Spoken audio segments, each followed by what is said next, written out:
नमस्कार, स्वागत है आप सबका वरिष्ठ नागरिक केसरी क्लब के फेसबुक पेज पर। जैसे कि आप और हम जानते हैं, बातों का सिलसिला जारी है और इसी कड़ी में अब हमारे साथ जुड़ी हैं उर्मिल बेदी जी, जो कि पश्चिम बिहार ब्रांच की एक मेंबर है। तो ज़्यादा वक्त न लेते हुए उनका स्वागत करते हैं और उनकी एक दरख्वास्त थी कि वो 2 लाइनें कुछ गाना चाहती हैं, तो उसी के साथ हम शुरुआत करते हैं। तो मैडम नमस्कार सबको। हाँ जी, 2 लाइनें सुना दीजिए जो आप कह रहे थे। बहारों फूल खिले हैं वीएन केसरी में, ऐसे ही फूल खिलते रहें बुजुर्गों के चेहरे पे। क्या बात है मैम। मैम आपका बहुत बहुत स्वागत है हमारे स्टूडियो में। आप यहाँ आए, आपने वक्त दिया, बहुत अच्छा लगा मैम। Thank you. सबसे पहला सवाल, कैसे जुड़े आप वरिष्ठ नागरिक केसरी क्लब के साथ? मैं पंजाब केसरी क्लब से जुड़ना चाहती थी, लेकिन मेरे घर से दूर पड़ता था। एक दिन मेरी फ्रेंड मिली, उसने कहा पंजाब केसरी पश्चिम बिहार में खुल गया है। वरिष्ठ तो नागरिक केसरी, वरिष्ठ हाँ जी, हम समझ गए, वरिष्ठ केसरी क्लब। हाँ जी। तो फिर मैंने तभी से ज्वाइन कर लिया। तब हमारे क्लब में शुरू में तो थोड़े ही मेंबर थे, लेकिन अब 60-70 और भी आना चाहते हैं, तो इतने मेंबर्स हैं। तो मैम आप वरिष्ठ नागरिक से जुड़े तो कोई ऐड देखा था या कोई बात सुनी थी, किसी से सुना था कि ये क्लब है, ऐसे आप जुड़ सकते हैं, तो आपको कैसे पता चला इसके बारे में? मैंने कई बार न्यूज़पेपर में भी देखा था और मेरी फ्रेंड्स बताती थी पंजाब केसरी क्लब में जाओ और आपको अच्छा माहौल मिलेगा, हंसी खुशी होती है और हर तरह की तरह। हम हमारी जनता को बताना चाहेंगे मैम, पंजाब केसरी जो क्लब कह रही हैं वही वरिष्ठ नागरिक केसरी क्लब है। वो उनको थोड़ा पंजाब केसरी क्लब के नाम से एड्रेस कर रही हैं, तो कोई कंफ्यूज मत होइएगा।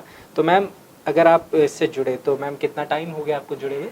जब से ये पश्चिम बिहार की ब्रांच खुली है तब से मैं ज्वाइन कर रही हूँ, किया हुआ है। अच्छा, तो मैम कोई एक्टिविटी, को करिकुलर एक्टिविटीज़ करते हैं आप अपने हाँ, हम ब्रांच में? बिल्कुल करते हैं। जब मैं ब्रांच में जुड़ी तो शुरू में तो इतना नहीं हुआ, लेकिन बाद में रमा जी ने मुझे कहा कि आप जितना पंजाब केसरी में आते हैं उनको सबको जैसे खाना है उसका आपकी ड्यूटी है। तब से जो भी लंच में जो ब्रेकफास्ट देना होता है उसकी ड्यूटी मेरी है। हम रमा जी और मैं, हम दोनों करते हैं क्या देना है क्या नहीं, उसके बाद डिस्ट्रीब्यूट हम करते हैं।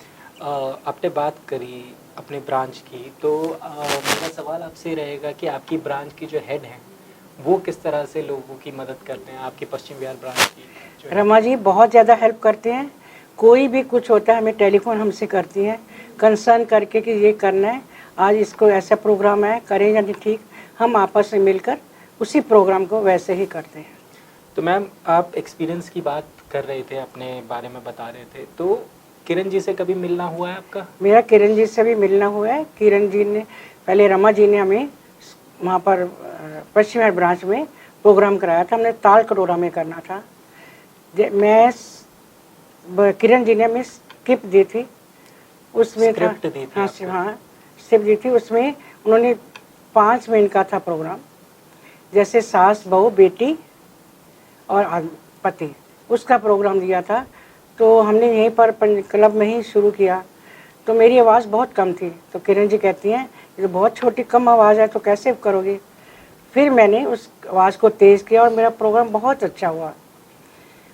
उसके बाद फिर वहीं पर अश्विनी चोपड़ा जी भी खड़े थे।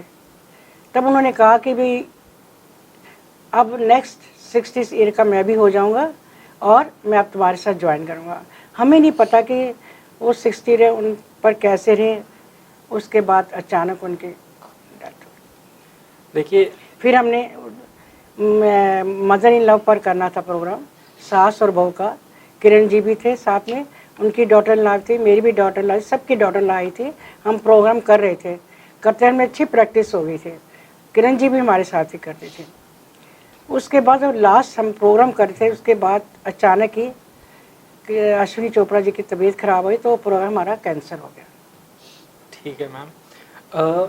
जब आपने बताया ये सारी चीज़ें, बीच में कोविड का भी वक्त आया, कोरोना का वक्त आया, आपकी ब्रांच ने कैसे लोगों की मदद करी? आपके साथियों की आपने कैसे मदद करी वहाँ पे? क्या क्या चीज़ें, क्योंकि बहुत सारी चीज़ें वर्चुअल हो गई थी, जो आपकी शोज़ हो रहे थे, जो परफॉर्म करते थे स्टेज पे, वो आप मोबाइल और कैमरे में दिख रहे थे सिर्फ। तो तब कैसा आपका एक्सपीरियंस रहा? कोविड जी के समय में सभी फंस गए थे घर में, लॉकडाउन में रह गए? लॉकडाउन में रह गए और कई लोग डिप्रेशन में आने लगे थे, उनमें से एक मैं भी हूँ। अच्छा। लेकिन रमा जी का एक दिन टेलीफोन आया कि ऐसे किरण जी ने बोला कि घर में ही कुछ प्रोग्राम करके वीडियो में भेजो। अच्छा। तो रमा जी हमें कहते थे, फिर हमने प्रोग्राम शुरू किया। फर्स्ट टाइम हमें लगे कि प्रॉब्लम हम नहीं कर पाएंगे, लेकिन रमा जी ने हमें पुश करती रहती थी। फिर हमने पहले डांस किया शिव जी का, वो सबको बहुत पसंद आया। उसके बाद हमारा रूटीन सा बन गया कि हमने करना है और हमें अच्छा लग रहा था। तो कई लोग ऐसे भी थे जो अपने घर में का कोई वीडियो बनाने वाला नहीं था।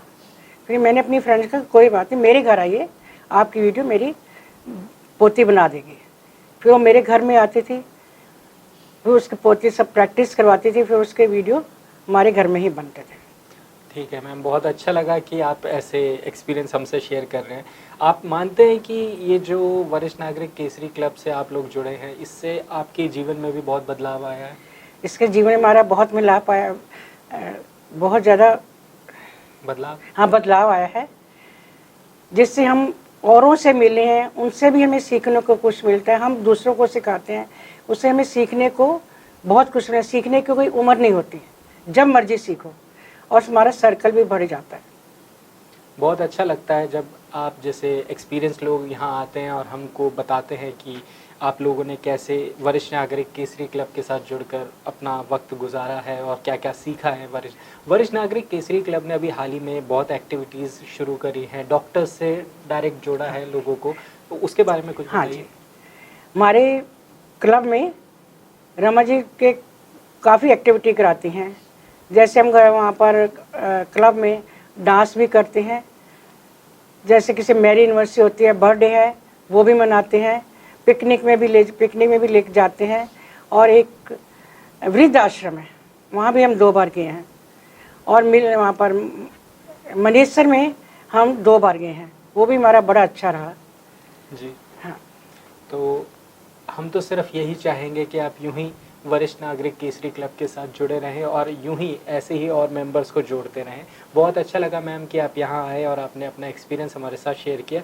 जाते जाते हम चाहेंगे कि वो कुछ बात आप कहना चाहते थे हमारी जनता के लिए, एक ऑडियंस के लिए, वो ज़रूर कह के जाइएगा। मैं यही चाहती हूँ कि बच्चे और बुजुर्ग आदमी दोनों को आपस में मिलजुल कर रहना चाहिए और एडजस्ट करना भी चाहिए।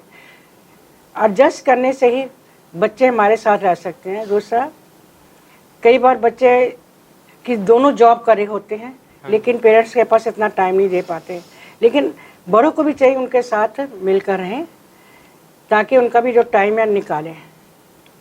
कई लोग ऐसे भी हैं जिनको बच्चे बिल्कुल पास नहीं आते, घर से अलग हो जाते हैं, और उनको ये नहीं पता कि बुजुर्ग साथ में होगा, अपने बच्चों को संभाल सकेगा, और जो आया होती है वो बच्चों को इतना नहीं संभाल सकती। जी, जो खाना दादी देगी, प्यार करे वो देगी, वो तो बच्चे को सुला देगी, आप चलिए अपना काम कर लेगी, दूसरा काम करेगी, लेकिन दादी नहीं कर सकती। इसलिए बच्चों को चाहिए माँ बाप के साथ रहना, और माँ बाप को चाहिए बच्चों के साथ एडजस्ट करना। यही कहते हैं, ना मांगू मैं सोना चांदी, ना मांगू मैं हीरे मोती, मांगू मैं एक बच्चों का प्यार और खुशी। जी, बहुत अच्छा लगा कि ये मैम हमारे साथ आई, जुड़ी और इन्होंने अपना एक्सपीरियंस हमारे साथ शेयर किया, और ये लास्ट में जो इन्होंने एक मैसेज दिया है, हम ज़रूर चाहेंगे ये बहुत आगे तक जाए और लोगों को समझ आए। धन्यवाद मैम, आप यहाँ आए, अच्छा लगा।